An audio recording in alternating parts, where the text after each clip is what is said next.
La comarca de La Vera, situada entre la falda sur de la Sierra de Gredos y el río Tietar, al abrigo de los vientos del norte, con multitud de serpenteantes gargantas de aguas cristalinas que riegan nuestras magníficas vegas. Villanueva de la Vera es un pueblo tradicional, agrícola y ganadero. El núcleo urbano declarado conjunto histórico-artístico, con su famosa fiesta del Peropalo, declarada de interés turístico regional, y Guitarbera, encuentro de cultura popular, hacen de Villanueva un referente turístico regional.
si sales precioso porque se nota el vaso. Una. Venga, 1, 2, 3. Corre. Ahí, muy bien, muy bien. Espérate un momento. Amor que ante Dios, mira por las plantaciones.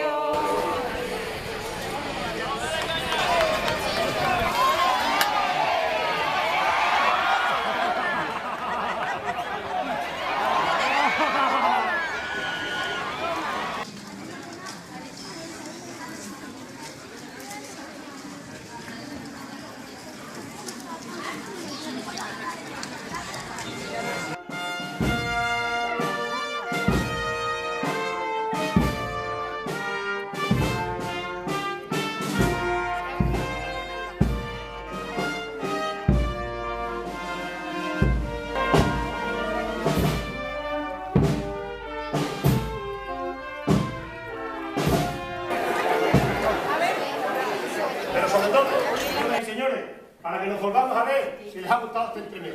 ¡Viva el emperador!